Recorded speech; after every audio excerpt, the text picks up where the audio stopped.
A woman drives with a trampoline on the roof of her car. If you can't drive a stick, you probably shouldn't try to steal cars. A man dies in a sex romp in a container, but he's not with his wife. And one of our governors bans the sale of some pretty innocuous items, and we're not quite sure why.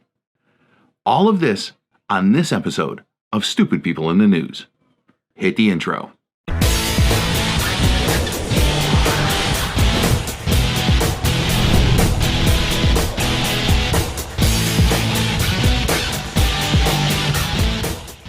What's up, everybody? It is Mike here with another episode of Stupid People in the News. Took a couple of days off to celebrate the holiday. I hope everybody had a wonderful Easter.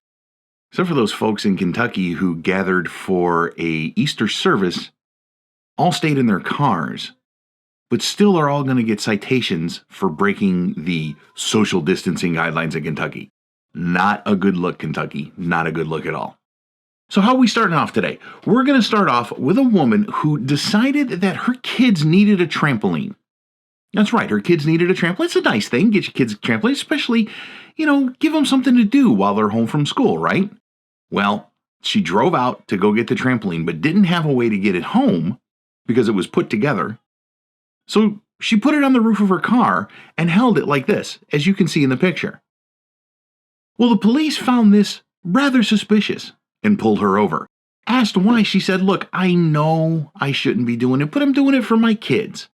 So the police very kindly escorted the woman home to make sure that she wasn't safe. She didn't get a fine or anything, but they did say in their press release, look, keep trips essential only. This wasn't essential. Keep trips essential only. She's just lucky that nobody got hurt. She is really lucky that nobody got hurt, but it's a good thing. It is. Can you drive a stick shift? I can. A lot of the people I know can, but apparently it's a problem for the younger generation.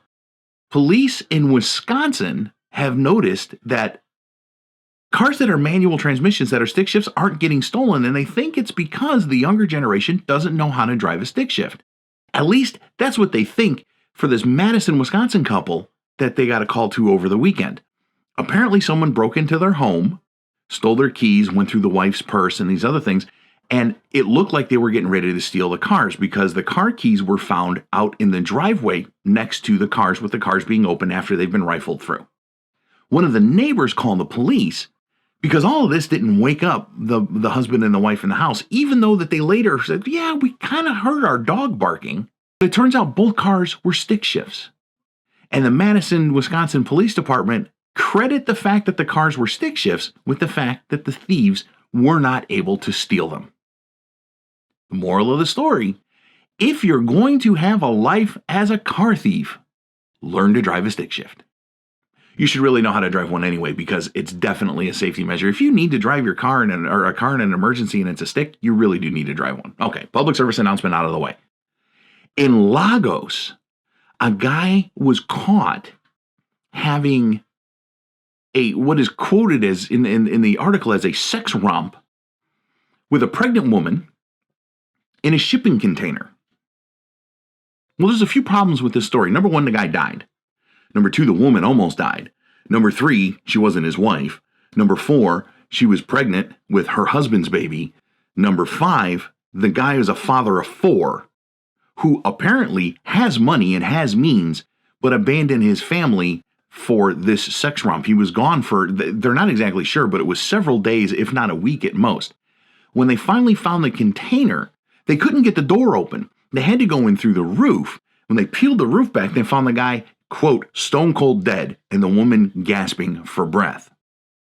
Apparently, there was a generator that was right up against the container, and the fumes from the generator pretty much asphyxiated them and caused the guy to die. The woman was rushed off to the hospital and apparently is recuperating. She has not been identified. The man is known as AK. Just going to let that sit there for a second. The man is known as AK. Look, we've talked about this time and time and time again on this show with these videos. Don't be running around like that. There's no need. Don't do it. You'll wind up dead in a shipping container in Lagos. That's what happens if you do stuff like this. Finally, we're going to talk about one of the governors of one of our great states here in the U.S. Yes, I'm talking about the governor of Michigan. I want to make sure I get this right. Hang on. So if you guys, you're going to have to indulge me a little bit. I'm going to have to read this because I want to make sure that I get this right. Michigan's governor and her stay-at-home modifications to address you-know-what have gone a little bit too far. Stores that are allowed to operate under the present circumstances are actually barred from selling items deemed non-essential. The list is pretty mind-blowing.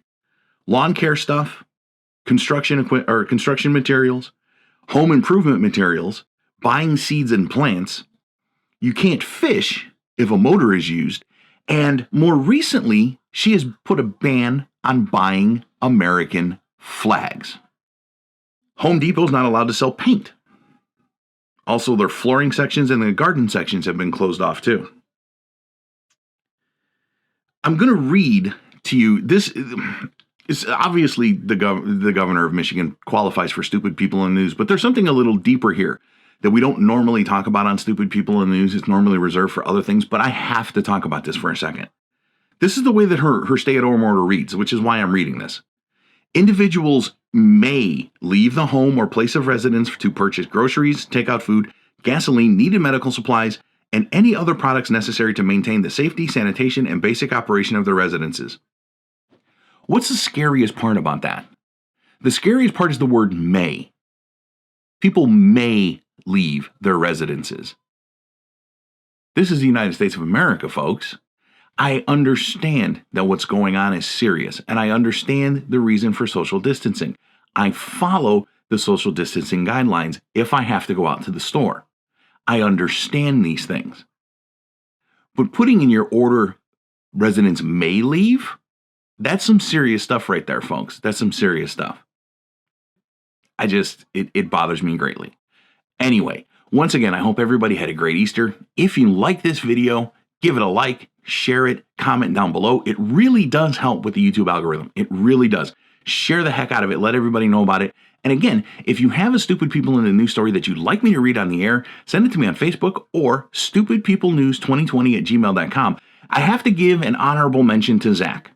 I have to give an honorable mention to my buddy Zach, who sent me a story on Facebook the other day. It's one I did about 3 years ago, if not more. It's about a guy in Florida. Florida, stupid people. However, it's a guy in Florida who turned himself in after he admitted to police that he killed his imaginary friend. Now, I have to admit, I did read the story, and it was hilarious a couple years ago when I did it. But I found out later on that the story is a fake. It is a fake. But I mean, seriously, it's out of Florida. Who would expect that story is fake with all the goofy crap we've seen coming out of Florida? Man turns himself in, admits to killing imaginary friend. It didn't happen, but it's funny as stuff. It really is. Once again, thank you, everybody. Really do appreciate it. Hit me up on Facebook. Send me an email at stupidpeoplenews2020@gmail.com, and I will see you the next time somebody is stupid. Bye-bye.